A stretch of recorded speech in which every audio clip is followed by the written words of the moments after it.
नमस्कार दोस्तों, हमारे YouTube चैनल पार्थ भक्ति कथा में आपका एक बार फिर से हार्दिक स्वागत है। आज मैं आपके लिए कार्तिक मास के 4वें अध्याय की कथा लेकर आई हूँ। कृपया करके ध्यान से सुनिए। हरे कृष्णा। राजा पृथु कहने लगे कि हे नारद जी, आप सर्वज्ञ हैं, इसलिए संतान की वृद्धि करने वाला तथा सब प्रकार सुख देने वाला कोई व्रत कहिए। तब नारद जी ने कहा, हे राजन, इसके लिए मैं महाविद्या, महामाया, महामेधा, महास्मृति, महामोहा, महादेवी, महाईश्वरी तथा सर्व ईश्वरी अहोई देवी का व्रत तुमसे कहता हूँ। राजा ने पूछा, महाराज, यह व्रत कब और कैसे किया जाता है तथा यह अहोई देवी कैसे उत्पन्न हुई? तब नारद जी कहने लगे कि एक समय कलयुग में बड़ा भारी दुर्भिक्ष पड़ा तथा महामारी से बहुत सी अकाल मृत्यु हुई।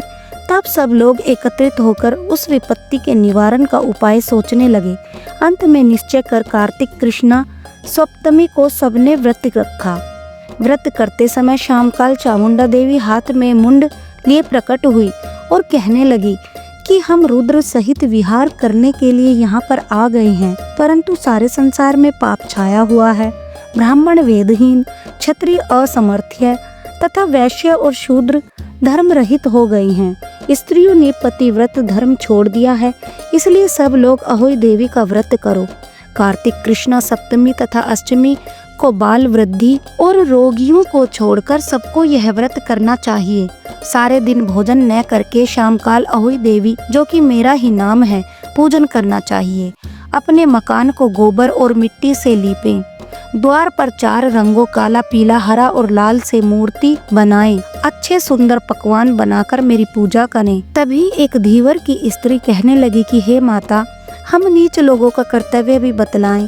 तब देवी ने कहा कि तुम लोग मेरे भक्त हो, तो सब लोग मेरी पूजा करके तेरी संतान को पूजेंगे तो उनकी पूजा सफल होगी, अन्यथा नहीं होगी। मेरी पूजा के बाद कुम्हारिन तथा मालिन की पूजा होगी। ऐसा कहकर देवी अंतर्ध्यान हो गई। नारद जी कहने लगे कि हे राजन, इस प्रकार देवी के कथनानुसार सबने व्रत और पूजन किया तो सबके संकट दूर हो गए और सारा संसार सुखी हो गया। राजा पृथु ने श्री नारद जी से पूछा कि हे मुने, कार्तिक मास तथा एकादशी तिथि सबसे उत्तम क्यों मानी गई हैं? तब नारद जी कहने लगे कि हे राजन, जो प्रश्न तुमने आज मुझसे पूछा है वही प्रश्न एक समय श्री सत्यभामा ने किया था, और जो कुछ उत्तर श्री कृष्ण जी ने सत्यभामा को दिया था वही तुमसे मैं कहता हूँ। एक समय श्री सत्यभामा जी ने श्री कृष्ण जी से पूछा, हे भगवान, जब सभी मास और तिथियां बराबर हैं, तब उनमें से कार्तिक मास व एकादशी तिथि उत्तम क्यों मानी गई है? तब श्री कृष्ण जी ने कहा, हे प्रिय, समुद्र का पुत्र शंख नाम वाला एक दैत्य था। वह दैत्य इतना बलवान था कि उसने इंद्रादि देवताओं को स्वर्ग से निकालकर उनका स्थान स्वयं ले लिया। सब लोग उसके डर के मारे अपने बाल बच्चों सहित पर्वतों की कंदराओं में चले गए। तब उस दैत्य ने सोचा कि मैंने देवताओं का स्थान तो ले लिया, लेकिन वे जीते नहीं गए हैं। सो ऐसा प्रतीत होता है कि देवता वेद मंत्रों से ही बलवान हैं, इसलिए मंत्रों सहित वेदों को हर ले जाऊं। तब उसने ऐसा विचारा तो वेद डर के मारे समुद्र में चले गए। तब ब्रह्मादिक सब देवता संसार को वेदहीन समझकर भगवान विष्णु की शरण में गए और उनको जगाने के लिए गीत, वाद्य आदि क्रियाएं की।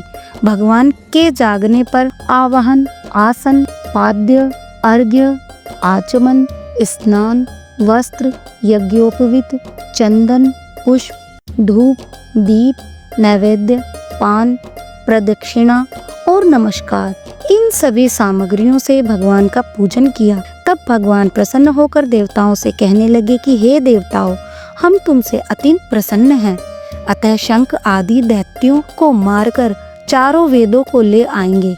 परंतु आज से वेद बीज मंत्रों सहित कार्तिक मास में जल में रहेगा। अतः कार्तिक मास में जो कोई जल में स्नान करेगा उसको यज्ञ के अंत के समान फल मिलेगा और उसके समस्त विघ्न दूर हो जाएंगे। आप लोगों ने क्योंकि एकादशी के दिन हमको जगाया है, अतएव सब तिथियों में एकादशी अधिक मान्य होगी।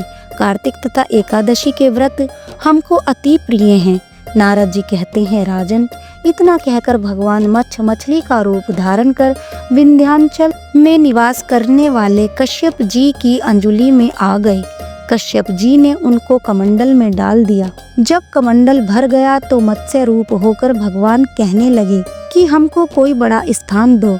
तब कश्यप जी ने घड़ा दिया, घड़ा भी भर गया तो उन्होंने कुएं में छोड़ दिया, परंतु भगवान धीरे धीरे बढ़ते रहे तो कश्यप जी ने उनको समुद्र में डाल दिया।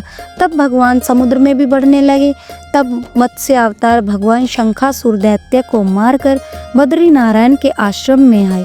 यहाँ आकर भगवान ने देवताओं से कहा कि हमने शंखासुर को मार दिया है।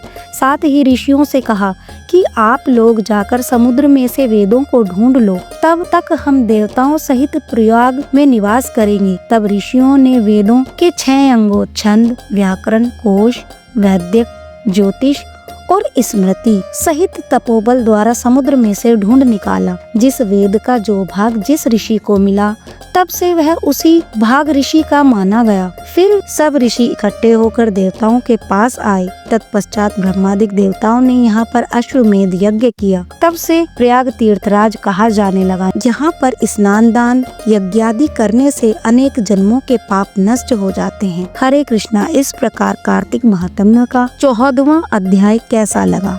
नमस्कार दोस्तों, हरे कृष्णा।